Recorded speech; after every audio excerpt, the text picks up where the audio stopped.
Sometimes we have these questions where we're like asking ourselves, am I too old or am I too young to write, to start to write? Or why age is just not a number in writing? Is age just a number in writing? So that's the question most people ask. Am I too old or am I too young? I want to write, but I feel like I'm too old. I feel like I really don't have any other thing to tell or to say in as regards to writing. I want to write, but I feel like I'm very young and there's really nothing I can say or write out there that is really, really substantial. That's the question that most people are asking. That's a question that most people have and want to ask. So in this episode, we'll be looking at that question and we'll be trying to answer it and give perspective to it so you can really, really, really evaluate that question and see why you're asking the question in the first place. By the end of this episode, you understand why age is just a number when it comes to writing sources. Now let me okay, let's look at it. When it comes to writing, nobody really looks at your age per se, even though there are a lot of young writers that started very young. Started really, really young to write. Right. Nobody, because this is it. Age itself is not a metric to being successful in writing. Instead, what we should be looking at is the age itself in the writing itself. So how long have you practiced writing? How long have you been in writing? That is what we should be looking at, not the fact that you're 50 years or 60 years. You could be 50 years or maybe and the thought of writing just came to you just yesterday. And I could be 17 years and I've been writing since I was 14. That's different. I've been putting in a lot of practice. That's what I've been doing all through my life. And so you cannot compare that. And so the age is not necessarily a reflection of experience.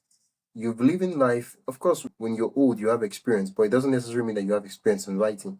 You have experience in life in general, but it doesn't necessarily mean that you have experience in writing. Now we'll look at the case that why does the belief that there is a right age to start writing misleading?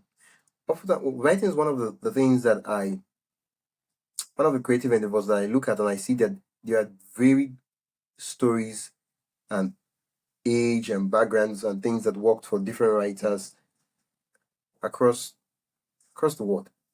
Like the writers who started very young and they started writing. There are those who started at a very old age and they started writing. And then it just varies. Now I'll give an example. There's a story of and then Christopher Paoloni. One won Pulitzer Prize at 6 years, another started writing at 15. These are two different stories entirely. So the question we're asking is, do I still have the story in me? Can I still do it? Is it really even possible? First of all, one thing we need to know is that writing skill comes from practice and experience, not age. We need to get that clear. Writing skill comes from practice and experience, not age. So the fact that you're old doesn't necessarily mean that you get practice or skill. Now, the fact that you're young, see, there's this story that the best time to have planted a tree is yesterday. The second best time is now. Yeah. You can always start writing, but the question we always have asking is, can I amount to anything good or great at this age? That's the question we usually ask. It's not, am I too young or am I too old to write? Because at any age, you could start to write, you could write stories, you could create stories. The major question we are asking is, am I too young to write? That's the story we're all asking. That's what we're concerned with. Yeah. Am I too young? Am I too old to amount to anything good in this writing? Or is it something I should not even bother about writing? I should just probably leave it and do and focus on something else, not even bother myself about it. Like it's not really my time. There's really nothing for me there. Even if I try, I'm not going to amount to anything. And I guess we'll have to find that. The next thing is that different life stages offer different unique perspectives valuable to writing. One of the things that comes with writing is that when you grow old, you have a diverse experience. You've lived life, like so many experiences that you could come into and put into stories. Whereas a young writer, so you also have a perspective. I think there's an author or writer who said some, forgotten the name of the writer, but he said that if you've lived 12 if you've as a child, if you've grown past the age of 12 or so, you've lived that age, that you have enough material to write for the rest of your life. And in a way, that's true because like there are so many. See, the thing is, let's not focus on what we do not have. Let us focus on what we have. As a young writer, you do not have the life experience of a 60 years old or a 50 years old man or a 70 years old man. You don't have that. But instead, what you do have is you've lived your young age is as fresh, so fresh to you.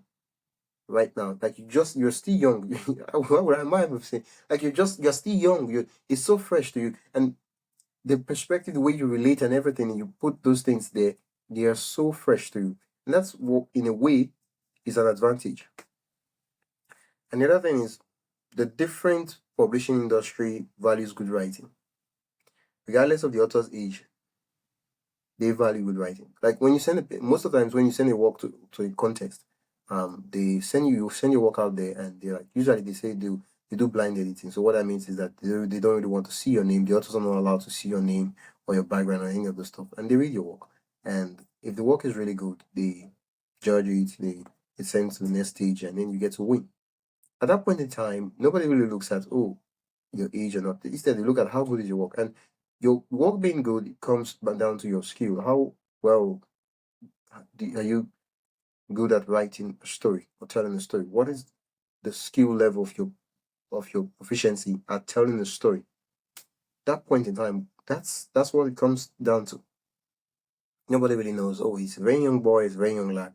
He probably could not write. Like most of the writers we know decided at a young age. Others at a very old age, advanced age. That's when they started writing. You could see the issue of I'll talk about other writers that started at young and old age, and then let's say old, yeah, but at advanced age, and we'll see how their stories are different.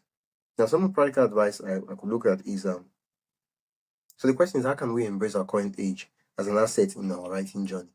You know, one of the peculiar things to us is as writers is that we all have our personal perspective and our personal experience that makes us different and unique. And that is something that we can slap into any idea and make it so much original and different, even though we know that that idea, when stripped down to its bare bones, it's a commonplace idea.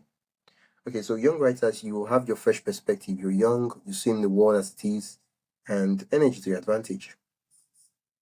Older writers, you can draw upon your life experiences and wisdom in your writing. There's so many things you've experienced, so many things you've gone through, so many things you've seen as read, not just read, you know. Those things, there's so many things you could write about. One of the things we want to do is we want to find writing communities with diverse age group for varied feedback. I think one of the best ways to learn is not just practicing, it's to practice with feedback, such that because one of the things, the problems we don't have as writers, whether young or old, is that we do not know what we do not know. That is why we're not so good at writing. That is why we've been asking the question if we are too old or too young to write. Because if we're very good at writing, we will not be asking the question if we are too old or too young to write. Instead, we'll just write. Because I've known writers who started at a very young age and they wrote and wrote and wrote and they're so good at writing. And even at old age, they still write and their work is still good. Because we're not so good. So the question is not can we write? We can write at any age. But what we're so much concerned about, what the question is actually asking, is will I amount to anything good? Will I amount to anything great at this age? Do I have the possibility of becoming that? So instead of we focusing on the craft of writing, we've no like no.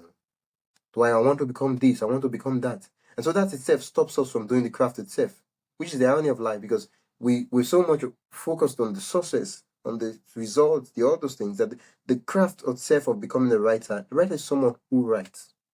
That's who a writer is. Of course, you say, oh, you need to be published, you need to be that. Of course, you have to, in a way, you have to share your work with the world, but that's basically what a writer is. Let's not overcomplicate the process. So starting to write at any point in time is there are no barriers. But the question we want to know is, do I have any chance of amounting to anything at this age? That's what we want to know. And so that will only come with practice and skill and how much time we have to give to it. Okay. So we want to focus on developing our craft rather than worrying about our age. The thing we need to know is that how, like, oftentimes, see, the fact that let's say you start writing for 3, 4 years and 5 years or 10 years.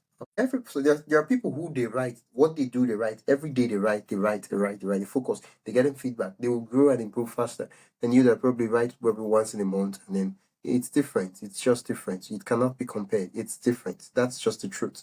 It is different, and we have to know that, and we have to, yeah, it's just the truth. We have to accept it. You have to put it in the practice. Yeah. Now look at Toni Morrison, for example, who published her first novel at 40. Once said, if there's a book that you want to read, but it hasn't been written yet, then you must write it. We all have a story in us to write. We all have a story. No matter how much you say, well, my life is just commonplace, there's nothing so special or unique about my life. Like your life, it's a story. It's a story. And so we all have stories in us that we need to write. And so the whole issue of idea itself, that has been taken away. So the next thing is, how do we practice? And then in previous episode, I talked about how writing is writing, how writing is editing. And we said the first the first draft is just a piece of shit. So when you realize that you realize that, okay, writing is writing, let me write the first draft. Over time I'll edit and I'll create something beautiful and magnificent. Then you get that. Then you understand that. So the question is, your writing challenge for today is to write a short paragraph from the perspective of someone much older or younger than you. Share your age shifting paragraph on Instagram or Twitter at slash hashtag agelesswriter. But if you want to send it to me directly, you can go to buildwriting.com/speak and read your story, the paragraph, and you get featured in the podcast. Yeah. So remember, your current age is the perfect age to start or continue your writing journey. Your unique perspective is valuable at any stage of life. Yeah. And if you want to follow on with my journey as a writer, what I'm working on, what I'm trying, go to buildwriting.com/newsletter. And you can join the newsletter, and I'll get to send you the progress and everything I'm making, all the mistakes and everything I'm working on. Realizations I come to realize. Yeah. Why do I say realizations I come to realize? I'll send them to you. Go to buildwriting.com/newsletter. You can check the link in the show notes, and I'll put it there. Now, you can join us for the next episode where we'll be discussing whether you really need a creative writing degree to succeed as an author. The answer might surprise you. If you've enjoyed this episode, I would love for you to give us a review on the whatever podcast platform you're listening, whether on YouTube or Spotify or Apple or whatever other podcast platform. That way it helps the show to get discovered by others. And yeah, you've been listening to the Good Writing Podcast, and my name is Oyemichinua Konam. I've been your host so far. I'll see you in the next episode. Until next time, keep writing.